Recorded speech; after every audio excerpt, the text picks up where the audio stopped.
Okay. I really did not know what to expect going into episode 10. I had a lot of different expectations about how things were going to happen you know, in the aftermath of episode 9, Crimson Sky. So, needless to say, if you have not seen episode 9 yet, or mm, episode 9 yet, please do not watch this. Click away from this video and go watch it right now. And because what I'm about to talk about in this video deals with like episode 10, which is the final episode of this entire miniseries. Give you a chance, and going in 5, 4, 3, 2, 1.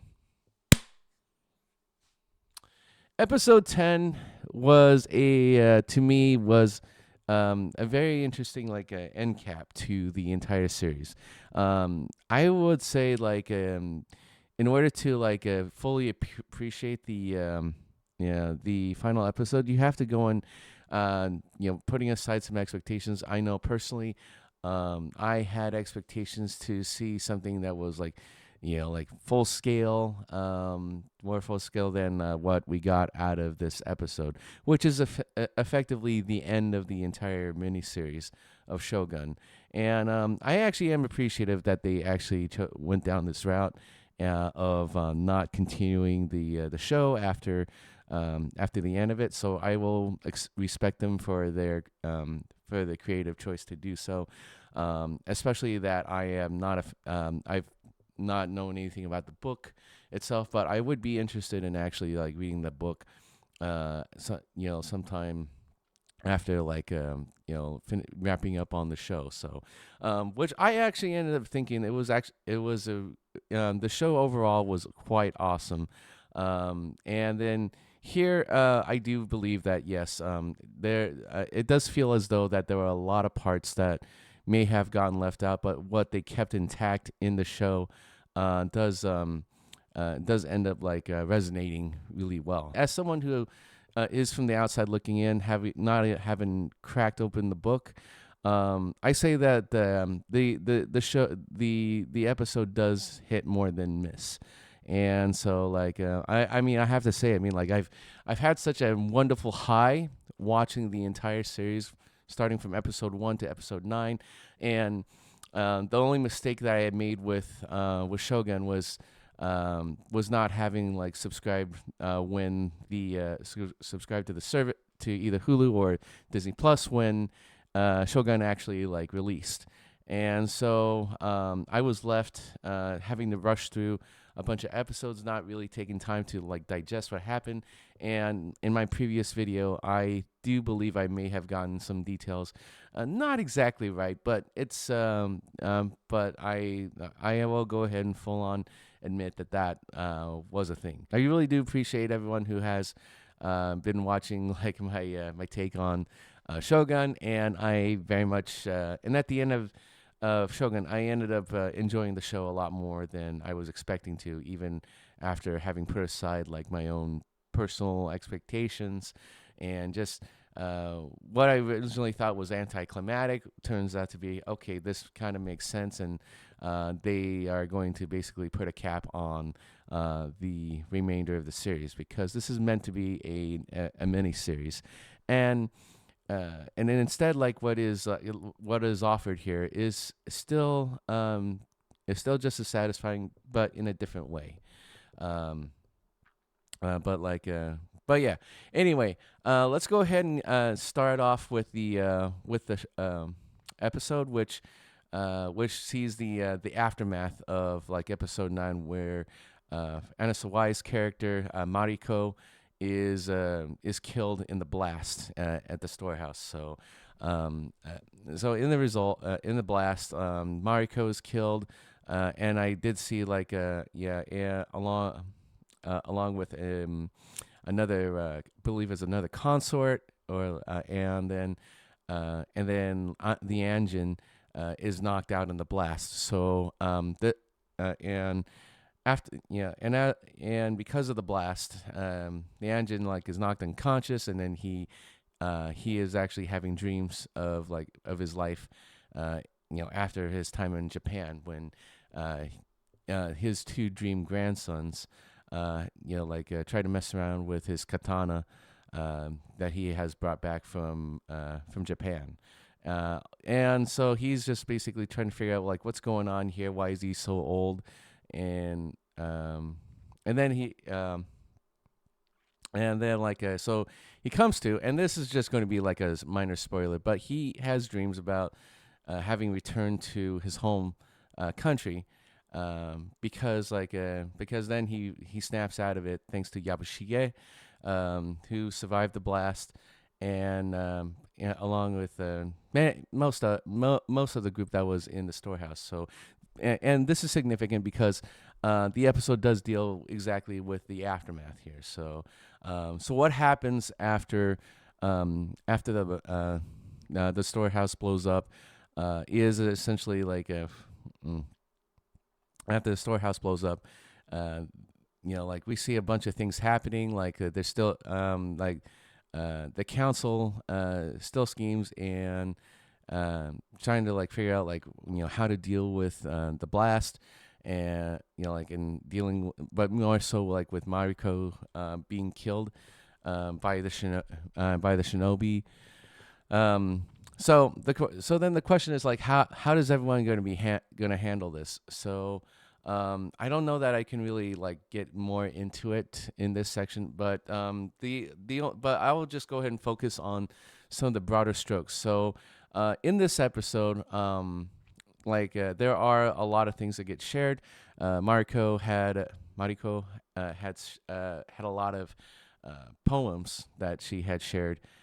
She had written and are later found by a couple of the key players in the series. So in the meantime, where is the question is, where is Toranaga in all of this? Because he wasn't in episode 9, or at least we did not see much of him. But I was trying to figure out where he was in episode 9, but he was largely absent, if not absent, for the entire episode, and which was intentional because the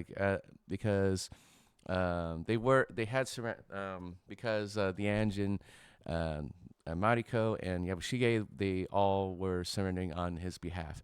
And so, and here Toranaga just comes back, which is quite appropriate.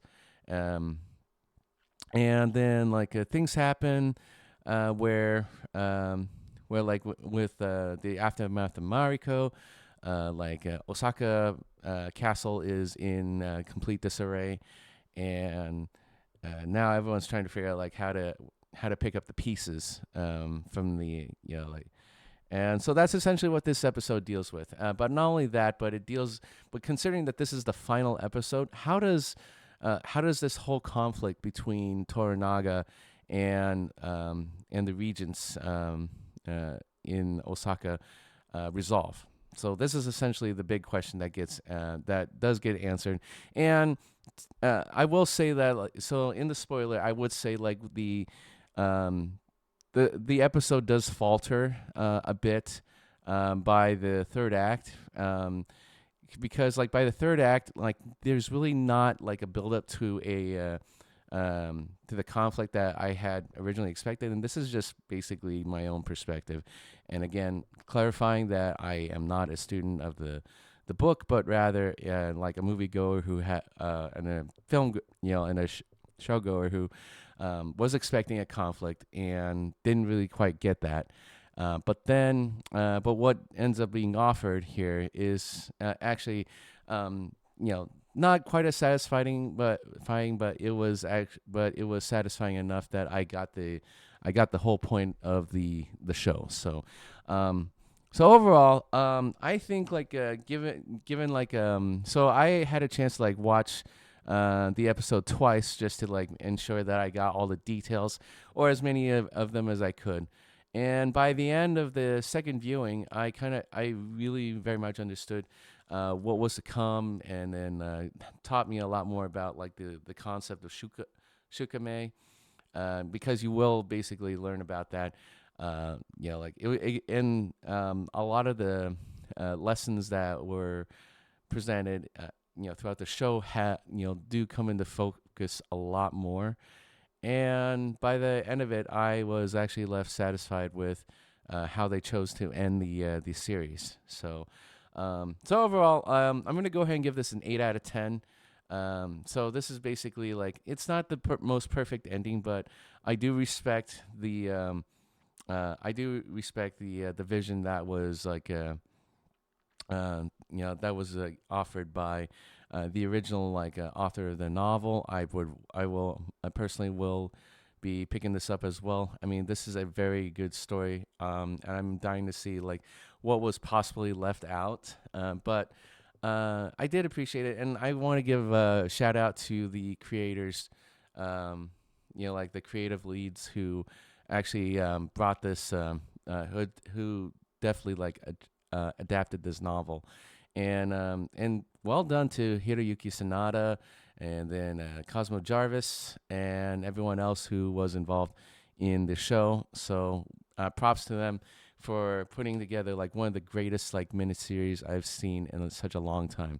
So yeah. So anyway, that's it for this review. If you like what you saw here, please do give it a like, comment on what you enjoyed and did not enjoy. And if you want to see more content like this, then please do consider subscribing to my channel and hitting the notification bell. All right, that's it. Thank you very much, everyone. Hang loose. All right. Now we move on to spoilers. Okay, so anyway, now I can actually like talk about the little plot details. So Mariko is effectively dead for having taken the direct blast at the door. And I do see that there was also a consort who was killed in that blast. So essentially a lifeless body that was on the floor that was not Mariko. So here, Yabushige does end up secret, show that his remorse for having accepted Ichiro's offer to let him live in exchange for allowing the shinobi to try to kidnap Mariko once again, so she can't leave Osaka Palace. Unfortunately, this plan does not go well. In fact, it ends up backfiring on the council, so they're left trying to figure out what to do as a result. Shiki,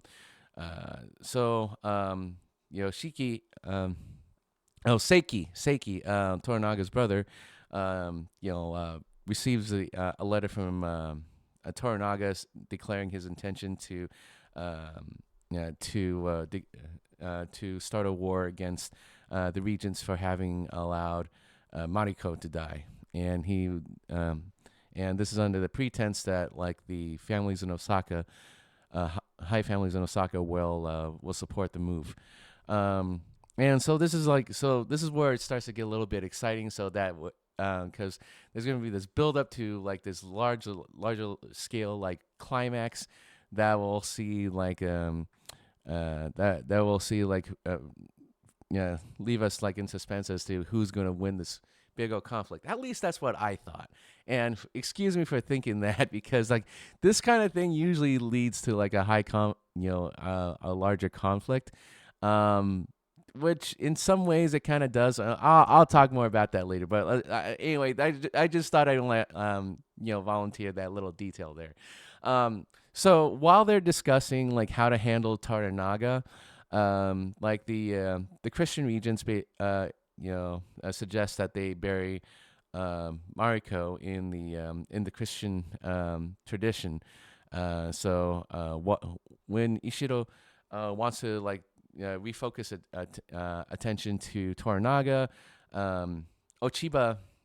Lady Ochiba decides she wants to honor her dead friend by allowing her to be honored, her death to be honored. And so she will, and thus Ishiro complies, and Mariko will be granted an honorable funeral service. We get a scene from Toranaga on his way to executing the final part of his plan.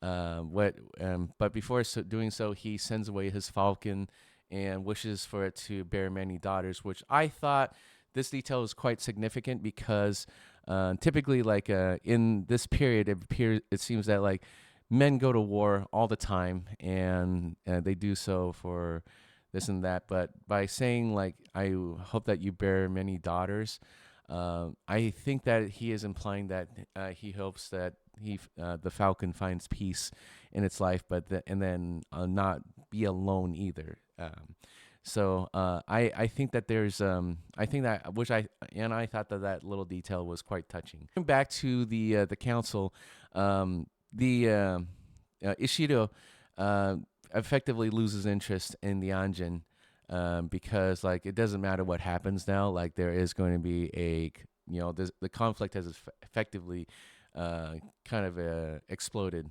It has like overheated, and this can no longer be ignored. So he basically leaves the Anjin's fate to whoever decides they want to deal with him. Um, after the Anjin has gotten some rest, he is escorted out of Osaka Castle by Kiyama's regent, where he ends up meeting up with Father Alvito to be escorted back, presumably be escorted back to the galley where he can make his way back to his ship. So en route to the ship, Father Vito and the Anjin, they or Anjin Sama if you prefer, they exchange words in the forest where the Anjin Sama expects to get killed in it, in the ambush. But then Father Vito reveals that Mariko actually made an arrangement with the Portuguese to basically let him live. And so whatever this deal was must have been significant enough that Father Oviedo says they're going to honor the agreement, and they're just going to allow the Anjin to go home to England. And up to the point where they get to the docks, it seems that they keep their word.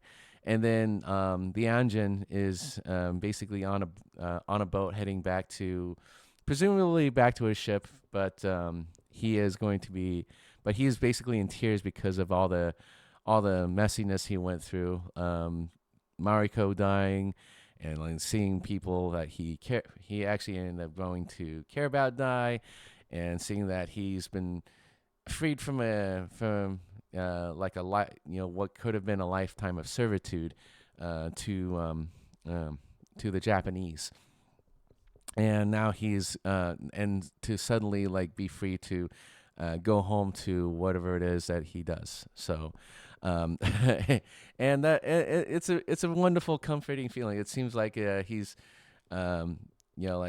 he's fine. He was able to avoid the fate of dying in Japan. Now we're gonna go ahead and circle back to Yabushige, who's extremely remorseful for his part in Mariko's death. I don't think he intended to kill Mariko. He only that he was trying to follow through on helping Ishido recapture Mariko before she has a chance to leave. Because of his involvement, Ishido promises Yabushige personally that he will have his seat in the regent's council. But then Yabushige seems very distracted because he's overwhelmed with his own guilt, that he starts to delude about catfish in the pond, but the pond is way too shallow and would not support a catfish, and so in few words, Ishido reminds him, "Hey, no, there's no catfish there." So now Yabushige is still kind of hallucinating about catfish in the pond, and then he's distracted, but Ishido is worried he may not be able to use Yabushige after all, and then so he just kind of like woefully like walks away from him. So, um, like questioning whether or not he can actually use him on the battlefield on the day that they may go into direct conflict with Toranaga. So now,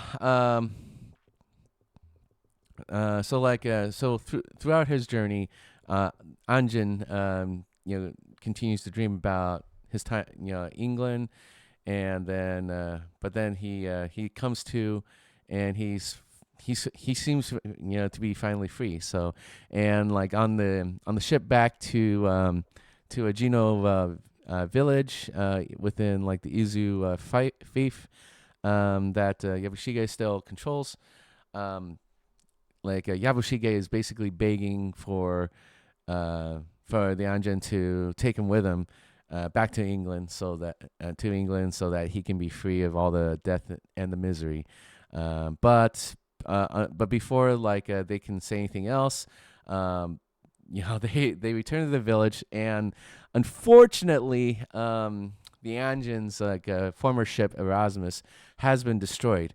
And according to Miraji, a converted Christian, Japanese Christian, he informs the Anjin that some Christian raiders had snuck into the village and destroyed the ship, and Toranaga is out for blood for having taken away the ship. There are heads of people who have stood accused of the crime, and their heads are being put on display. But and at the same and during their time, and also what happens in the village is that Yabushige is taken into custody by Toranaga, and then they and like so for and so what and Toranaga accuses Yabushige of assisting Ishiro for allowing the shinobi to get into Toranaga's quarters, thus holding him directly responsible for killing Mariko.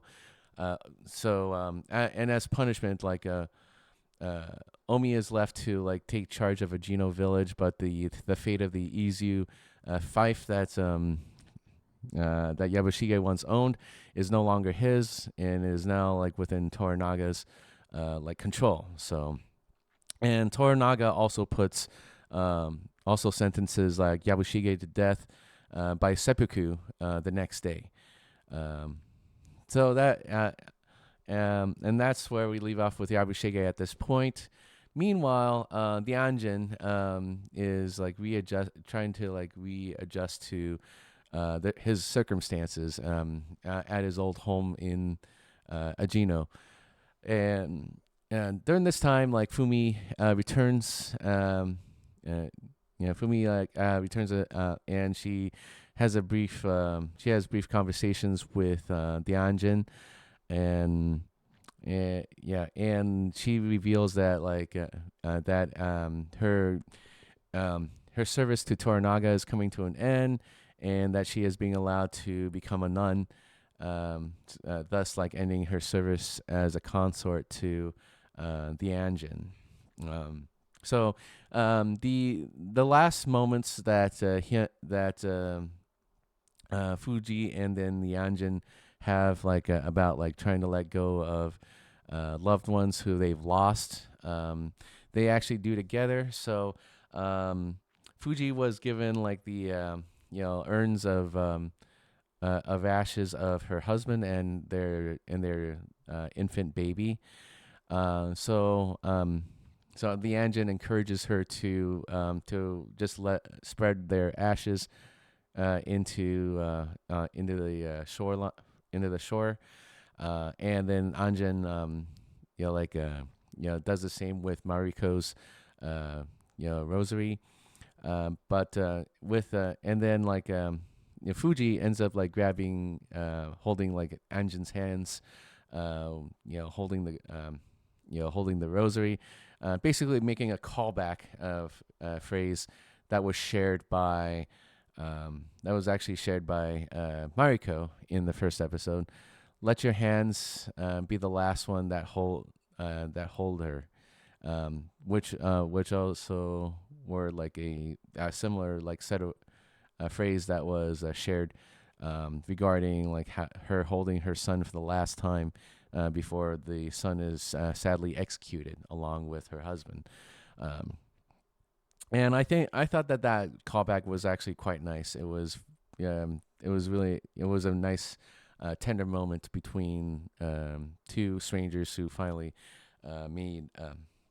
grew to respect one another. We'll wrap it up for for his story with Fuji. Now we're going to go ahead and navigate over to the meeting between the Anjin and Toranaga. So Muraji, the fisherman, is also there. He is going to be there to translate, but then Muraji reveals that he is actually a samurai named Tomomoto Akinao. He is actually a Catholic convert under the orders of Toranaga to do so, so that he can like understand the Portuguese and be Toranaga's spy within like the Portuguese. So Anjin basically is requesting for Toranaga to put a stop to his punishment of Agino village, because he basically shares his suspicions about Mariko and the deal that was made. And the suspicion that he shares is that Mariko actually cut a deal with the Portuguese to scuttle his ship, so that in exchange for the Anjin being able to live. And so, and because of that request, because he was allowed to live, this was the only conclusion that he could come to, which he shares with Toranaga, and hopefully with the hope that that is enough proof that to get him to stop punishing the villagers. Toranaga, of course, rejects this claim, and so in a desperate last move, Anjin offers to take his own life to protest the cruel and unfounded punishment of the villagers. So he is actually at the very end of his intention to commit seppuku. Toranaga relents, stops him from killing himself, and then tells him, "Hey, just go ahead and go rebuild your ship, but build me a fleet as well." So I thought it was a very interesting way that they ended it, but it was also in line with how it was consistent with how the characters portray themselves.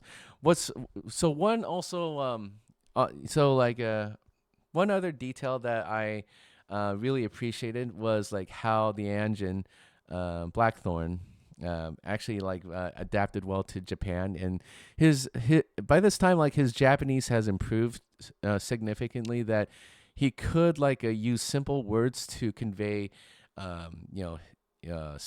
whole sentences, maybe not do conversational back and forth, but he has shown that his Japanese has steadily improved during his time in Japan, so he's able to communicate in ways that make a lot of sense to the Japanese people that he talks with. So I thought that was actually pretty cool to see that character growth from him within a span of the 10 episodes. Let's talk about some of the other let's talk about some of the other smaller plot points that came around before we go into the penultimate scene for this episode, which involves Lady Ochiba and then her son, the heir to Japan. So with Mariko dying, Lady Ochiba says that she's going to finish, finish Mariko's poem, and ask the heir to help. I thought this was actually quite lovely, and to that they that she would want him to share in the responsibility of completing the poem. So what I got from this poem was something along the lines that says, I'm going to look at my notes here, and I'll just go ahead and read it out loud. But so from what I got here, finishing the poem, while the snow remains veiled in the haze of cold evening, a leafless branch. Flowers are only flowers because they fall, but thankfully the wind. So that's so looking back on episode 9, there was they had like a little impromptu poetry contest, and like Mariko demonstrated that she beautifully and eloquently creates poems that carry a lot of meaning, and it really does not take a lot for her to use words in ways that that convey that aren't meaningful. Each and every word basically has a weight, it has impact, and really does serve a purpose. In the entire poem. So I thought it was like really cool that they really did love each other very much. That they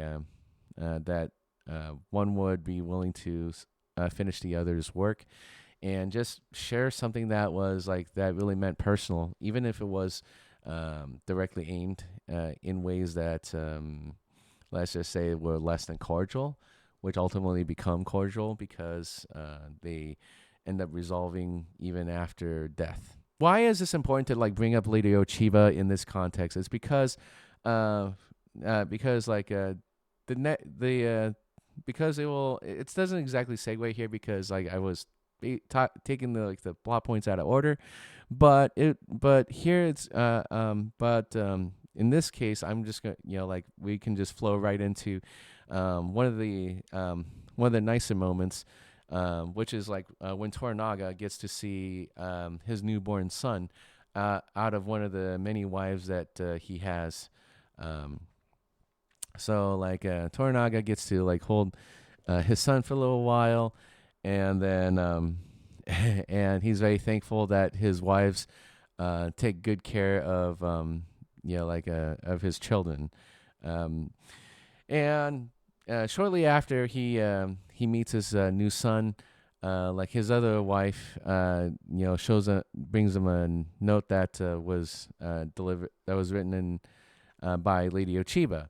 So the note itself is secret, and its purpose won't be revealed until the very end of the episode. But after like Toranaga reads the note, he ends up like using reciting a poem, which goes, "If I could use words like scattering leaves and falling leaves, what a bonfire my poems would make." And the wives note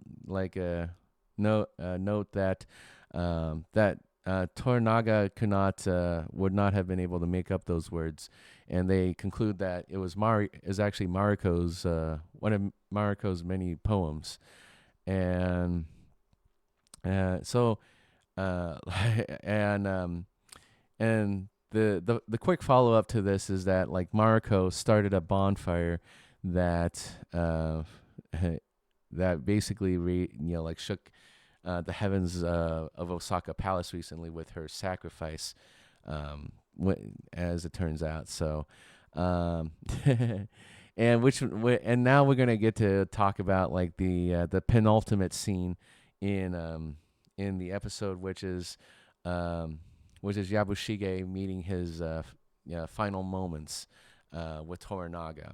So for his involvement of the shinobi invading Osaka Palace, so before dying, so like in the last moments, like Toranaga confesses that he was actually the one responsible for destroying the Anjin's ship, Erasmus. The so like the but the part that was true was that Maria did cut a deal with the Portuguese, but Toranaga knew about this. Not only knew about this as well, but he had also arranged for the ship to be destroyed. Like, and so this would and he did this because he wanted to test the engine's resolve to see like if he would continue pursuing his war against the Portuguese and the Spaniards. To which the engine, like when he had like pleaded with Toranaga earlier, he also mentioned that he was no longer interested in warring with them because he did not because he no longer had that like thirst for killing in the name of some other power, namely the crown that he serves, the Queen of England. Um, so because because like the based on like the engine's actions, Toranaga is actually satisfied with him, and thus he has kept him alive, even though he claims that he may not have needed him this entire time. But because the engine has proven himself to be humorous, so he makes him laugh, basically. So okay, well, that was kind of interesting. But what is also like what is even more interesting um, is that like the bonfire that was started by Mariko was actually Mariko herself.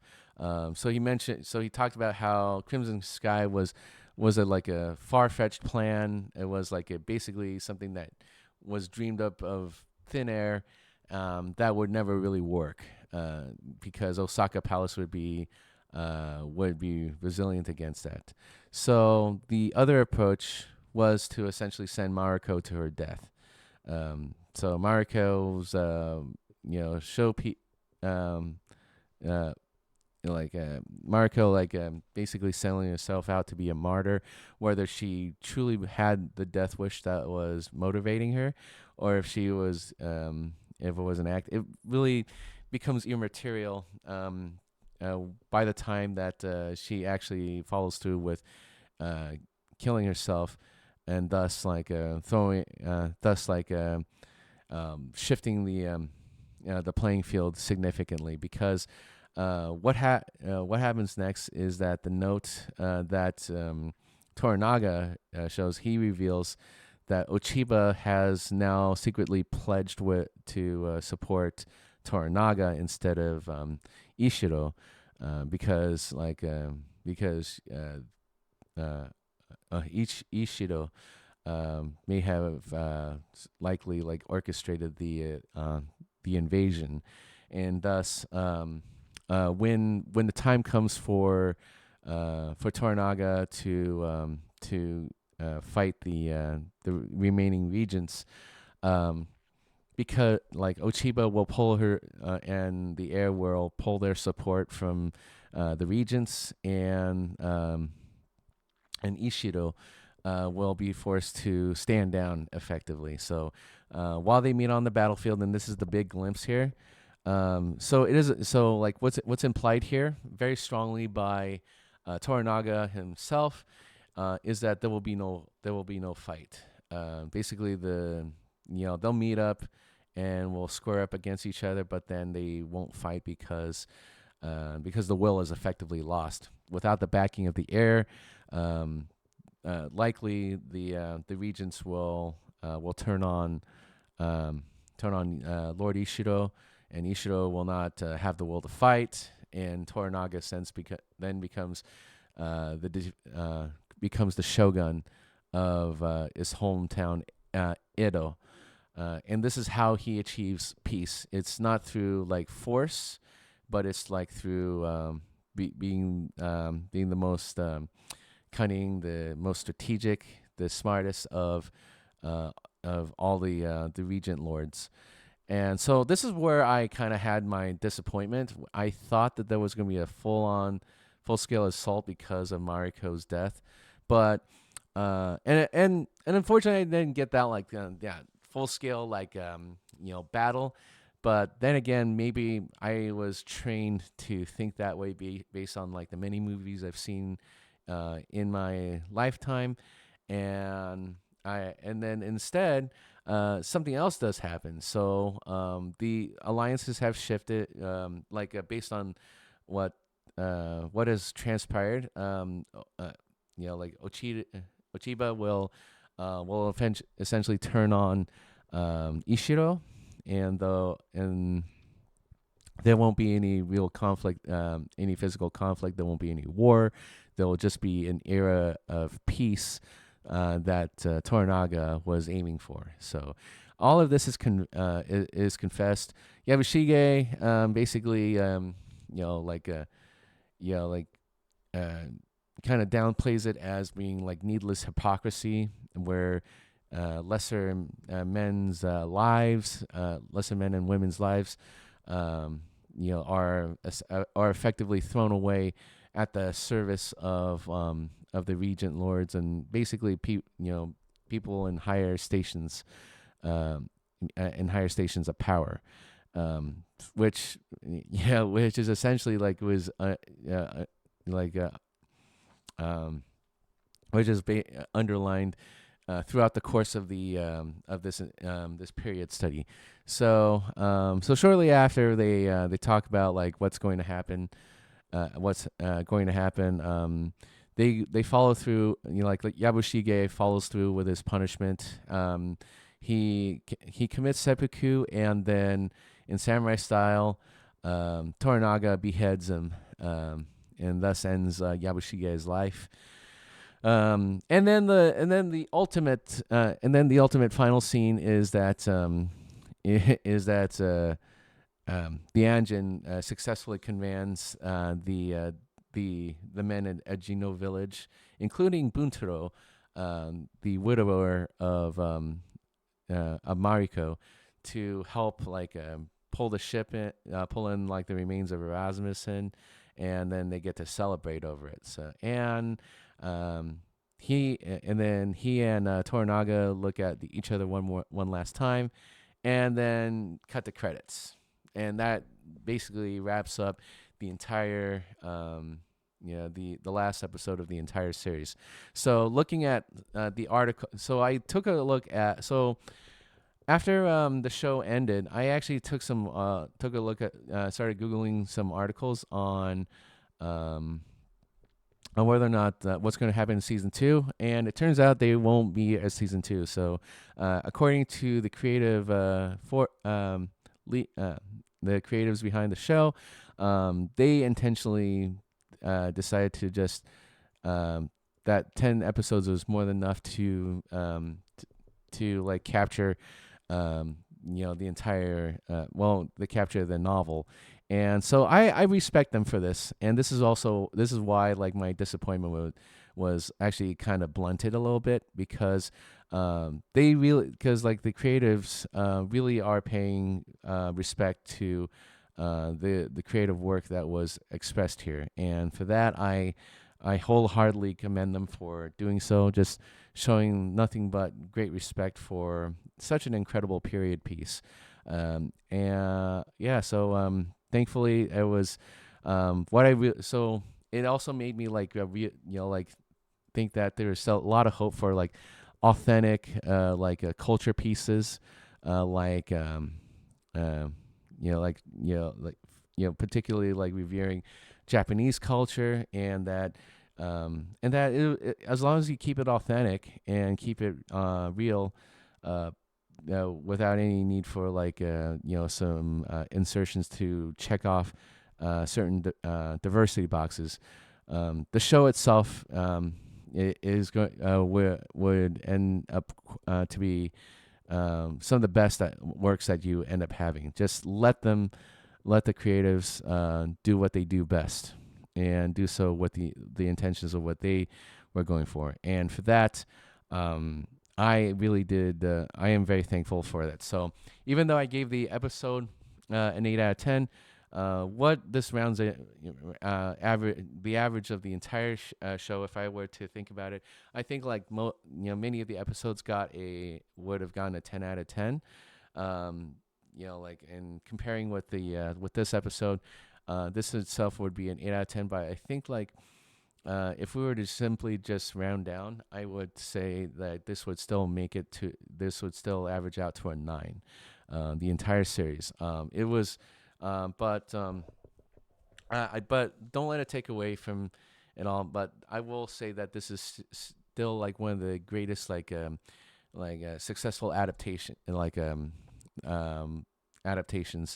of a novel, and particularly around Japanese culture. It is something that I'm not Japanese. I am Vietnamese, but I truly do respect this culture. I mean, like I watch a lot of anime, which also got me to like learn about many of the cultures that they have, like their routines, their rituals and such.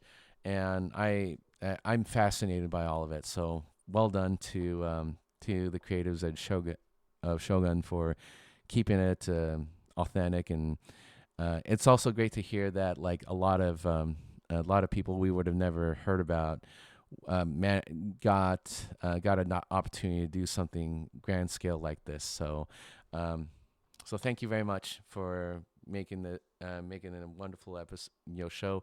I don't know that there will be many other shows like this ever again, but but these are some of the most creative gems that like I feel like we are missing. Uh, Especially in an era where everything has to conform to some message, and this basically proves otherwise. So I'm very thankful that we still have creativity left in this industry. But anyway, that's it from me. That's that yeah. But anyway, great job with the show, and I want to say thank you to everyone who also enjoyed me rambling about Shogun. I could not have been happier to be a fan, even if it's just for a little bit of time. So thank you very much. If you like what you saw here, please do give the video a like, comment on what you enjoyed or didn't enjoy. If you want to see more content like this, please do subscribe to my channel and then hit the notification bell. All right, thank you again, everyone. Hang loose.